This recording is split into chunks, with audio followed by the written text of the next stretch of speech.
اعوذ باللہ من الشیطان الرجیم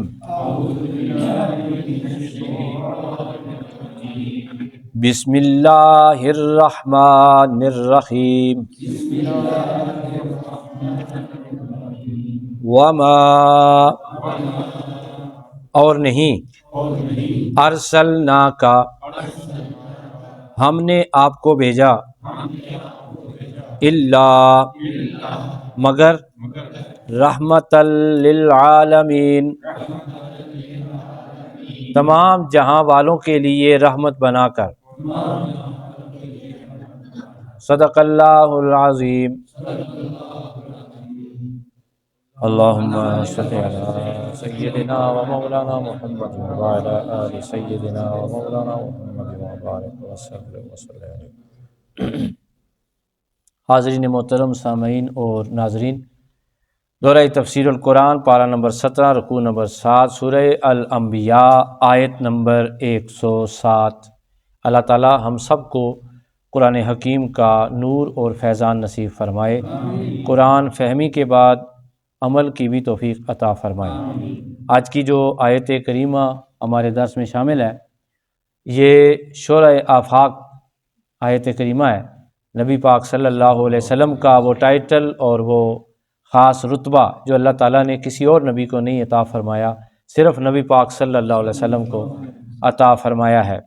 اس کے ضمن میں اگر ہم بحث کرنا چاہیں تو 3 گھنٹے کی تقریر بھی ناکافی ہوتی ہے، لیکن چونکہ ہم اختصار کے ساتھ درس قرآن سمجھنے کی کوشش کر رہے ہیں تو کوشش کریں گے چند ضروری نکات آج کے درس میں شامل ہوں۔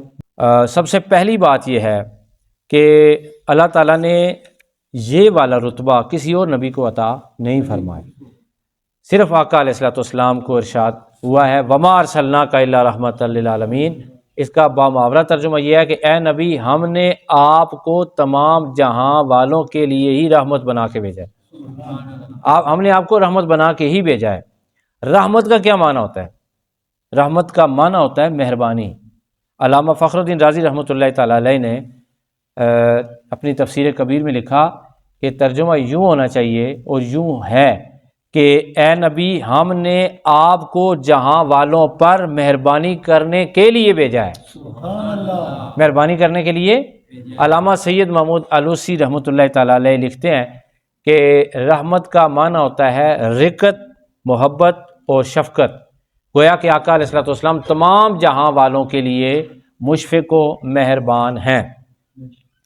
اچھا، امام فخر الدین رازی لکھتے ہیں کہ آقا علیہ الصلوۃ والسلام دین میں بھی رحمت ہیں اور دنیا میں بھی رحمت ہیں۔ پھر اس کی ایکسپلینیشن کرتے ہیں کہ دین میں رحمت اس وجہ سے ہے کہ حضور پاک صلی اللہ علیہ وسلم نے اپنی امت کو جو دین دیا اللہ کی عطا سے، وہ آسان دیا۔ کئی جگہوں پہ مشکلات آئیں لیکن آقا علیہ الصلوۃ والسلام نے اپنی امت کے لیے اسے آسان بنا دیا۔ مثال کے طور پہ آقا علیہ الصلوۃ والسلام اپنے گھر سے برآمد ہوئے اور مسجد میں آپ نے نماز پڑھی 20 رکعت، اور پھر دوسرے دن تشریف لائے، آپ نے 20 رکعت پڑھی اور سارے لوگ جمع ہو گئے، اور تیسرے دن پھر آپ تشریف لائے اور 20 رکعت آپ نے نماز پڑھی اور آپ کے ساتھ تمام مسلمانوں نے پڑھی۔ چوتھے دن آپ نہ آئے کہ میری امت پر کہیں یہ فرض نہ ہو جائے اور میری امت دشواری میں پڑ جائے۔ کہا کہ میری امت پر کہیں فرض نہ ہو جائے، کہ میری امت کہیں دقت میں پڑ جائے، کہیں مشکل میں پڑ جائے۔ پہلے جتنے انبیاء تھے ان کی جو امتیں تھیں اکثر ایسی تھیں کہ گناہ کرتے تھے، صبح اٹھتے ان کے ماتھے پہ، چہرے پہ ظاہر ہوتا تھا کہ رات کو اس نے یہ گناہ کیا ہے۔ آقا علیہ الصلوۃ والسلام کے صدقے اللہ پاک نے رحمت یہ بھیجی کہ ہم گناہ کرتے ہیں، اللہ حضور کے صدقے اس پہ پردہ ڈال دیتا ہے۔ تو جو رحمت ہے وہ مفسرین کرام فرماتے ہیں کہ انسانوں پر بھی ہے اور انسانوں میں مسلمانوں پر بھی ہے، کافروں پر بھی رحمت ہے، فرشتوں پر بھی رحمت ہے، حیوانوں پر بھی رحمت ہے، نباتات پر بھی رحمت ہے، اس جہاں والوں کے لیے بھی رحمت ہے، اس جہاں والوں کے لیے رحمت ہے۔ آقا علیہ الصلوۃ والسلام جو ہیں ہر جہاں والوں کے لیے کیا ہیں؟ رحمت ہے، مہربانی فرماتے ہیں آپ۔ حضرت عائشہ صدیقہ رضی اللہ تعالی عنہا ارشاد فرماتی ہیں کہ نبی پاک صلی اللہ علیہ وآلہ وسلم نے کبھی کسی عورت پر، کسی خادم پر ہاتھ نہیں اٹھایا سوائے جنگ کے آپ نے کسی پر ہاتھ نہیں اٹھایا۔ آقا علیہ الصلوۃ والسلام کا اخلاق بھی رحمت ہے، حضور کی گفتار بھی رحمت ہے، حضور کی نشست بھی رحمت ہے، حضور کی برخاست بھی رحمت ہے، آقا علیہ الصلوۃ والسلام کا تبسم بھی رحمت ہے، حضور کا سبق اور قرآن اور حدیث بھی رحمت ہے، آقا علیہ الصلوۃ والسلام کا مسکرانا بھی رحمت ہے، حضور کا گریہ کرنا بھی رحمت ہے۔ مسلم شریف کی روایت ہے، نبی علیہ الصلوۃ والسلام اللہ کے حضور دعا کر رہے، کیا دعا کر رہے ہیں؟ یا الہ العالمین میری امت، یا الہ العالمین میری امت۔ اللہ تعالیٰ نے حضرت جبرائیل امی کو حکم دیا کہ میرا نبی رو رہا ہے، جا کے پتہ کرو، حالانکہ میں بہتر جانتا ہوں کہ میرے نبی کو کیا چیز رلا رہی ہے۔ تو حضرت جبرائیل امی آئے اور عرض کی کہ یا رسول اللہ صلی اللہ علیہ وسلم، اللہ پوچھ رہا ہے کہ آپ کو کیا چیز رلا رہی ہے۔ حضور علیہ الصلوۃ والسلام نے ارشاد فرمایا کہ مجھے میری امت کا غم ہے، آخرت میں مجھے میری امت کے بارے میں میرا رب راضی کر دے۔ تو پھر جبرائیل امی نے اللہ تعالیٰ کی بارگاہ میں حاضری دی، یہ وجہ بتائی، پھر واپس اللہ تعالیٰ نے حضرت جبرائیل امی کو بھیجا، میرے نبی کو کہو ہم آپ کو آپ کی امت کے بارے میں راضی کر دیں گے۔ دیکھیں وہ عبدالستار خان نیازی صاحب نے بڑی خوبصورت بات لکھی اپنے شعر میں، ذکر کر سرور انبیاء کا، نام لے اس حبیب خدا کا، جلوتوں خلوتوں میں نیازی، جو کبھی ہم کو بھولا نہیں ہے، جو ہمیں نہیں بھولے، ہمیں نہیں بھولے، اپنی امت کو نہیں بھولے، ہم آج اپنے نبی کو بھول چکے ہیں۔ استغفر اللہ ربی من کل ذنب و اتوب الیہ۔ عصر کے وقت میں اپنے ان بچوں کو سمجھا رہا تھا کہ بیٹا جس طرح نماز پڑھنا فرض ہے، اسی طرح درود پڑھنا بھی فرض ہے۔ ہم جس وقت نماز پڑھتے ہیں تو سونے رب سے رابطہ ہوتا ہے، جب درود پڑھتے ہیں تو رب کے رسول سے رابطہ ہوتا ہے جی۔ حضور پاک صلی اللہ علیہ وسلم کی بارگاہ میں حاضری لگتی ہے، حضور کا سامنا ہوتا ہے، حضور کے پاس ہمارا نام جاتا ہے، اور کچھ حدیث ایسی بھی ہے حضور کے سامنے ہماری صورت بھی جاتی ہے، حضور کے سامنے ہمارا نام لیا جاتا ہے، ہمارے قبیلے کا نام لیا جاتا ہے، ہمارے والدین کا نام لیا جاتا ہے کہ وہ بندہ آپ پہ درود پڑھ رہا ہے، سلام پڑھ رہا ہے۔ تو آقا علیہ الصلوۃ والسلام کیا ہیں جی؟ رحمت ہیں اور رحمت للعالمین ہیں۔ کافروں کے لیے کیسے رحمت ہے؟ علامہ فخر الدین رازی رحمۃ اللہ تعالی علیہ فرماتے ہیں کافروں کے لیے اس طور پہ رحمت ہے کہ کافر دنیا کے اندر جو گناہ کرتے ہیں، غلطیاں کرتے ہیں، فوری طور پہ عذاب نہیں آتا، ان کو مہلت ملتی ہے، شاید وہ اسلام قبول کر لیں، لیکن آخرت میں صرف آقا علیہ الصلوۃ والسلام مومنوں کے لیے رحمت ہیں۔ آقا علیہ الصلوۃ والسلام مومنوں کے لیے، مسلمانوں کے لیے، اپنے امت کے لیے کیا کریں گے؟ سفارش کریں گے، رحم کریں گے۔ تو نبی پاک صلی اللہ علیہ وآلہ وسلم کی جو ذات ہے وہ ہم سب کے لیے کیا ہے جی؟ رحمت ہے۔ دیکھیں اللہ تعالیٰ نے آقا علیہ الصلوۃ والسلام کا وجود، حضور کی ذات کو رحمت بنایا۔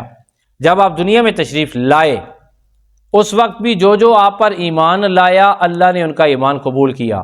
آج بھی جو بندہ حضور کی ذات پہ ایمان لائے گا، اللہ اس کا ایمان قبول فرمائے گا۔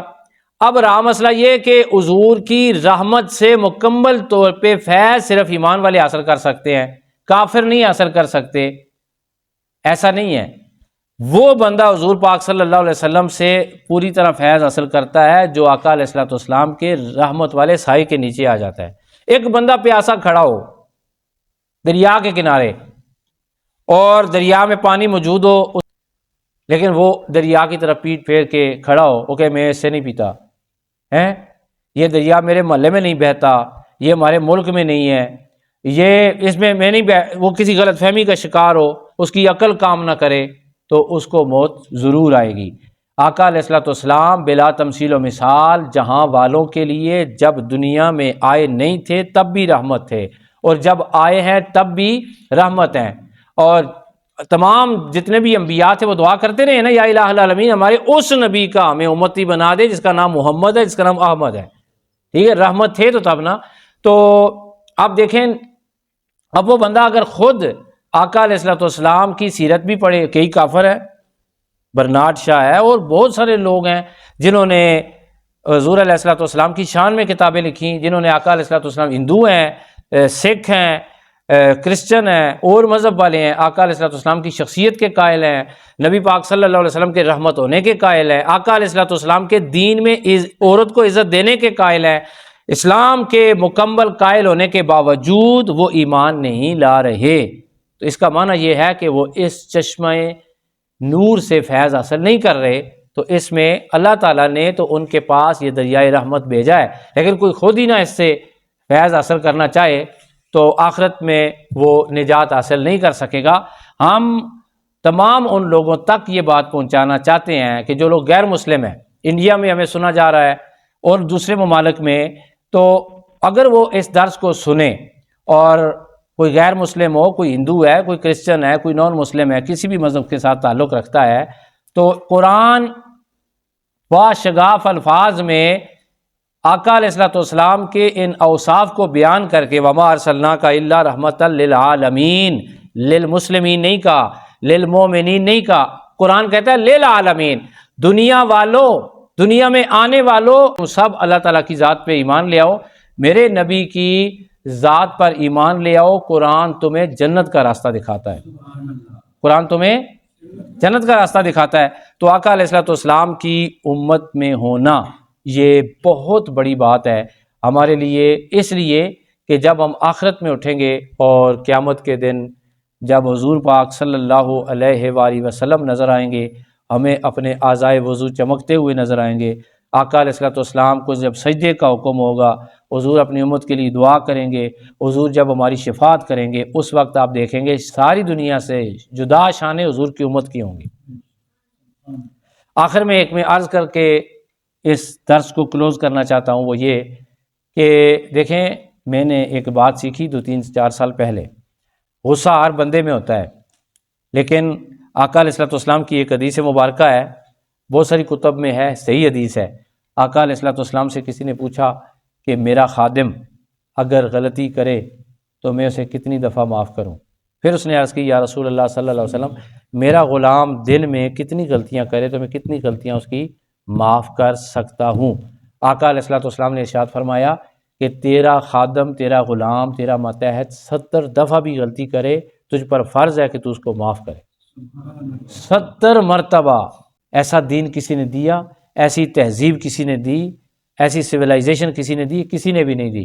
حضور پاک صلی اللہ علیہ وسلم کے بارے میں تو حضرت عائشہ کہتی ہیں آپ نے زندگی میں کبھی کسی عورت پر، کسی مرد پر ہاتھ نہیں اٹھایا، کسی خادم پر ہاتھ نہیں اٹھایا، کسی کو نہیں مارا، غلطیاں حضور علیہ السلام معاف کرتے رہے۔ آج کل ہمارے معاشرے میں، مشرقی معاشرے میں، اسے تو مرد سمجھا ہی نہیں جاتا جسے غصہ نہ آتا ہو۔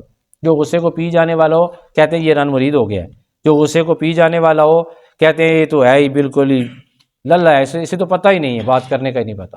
بہرحال غصہ ضرور کرنا چاہیے، غصہ ضرور کریں، غصہ جو ہے وہ میں بھی کرتا ہوں، لیکن ہر روز اپنے کندھے پہ ڈنڈا رکھ کے پھرنا یہ بھی اچھی بات نہیں ہے۔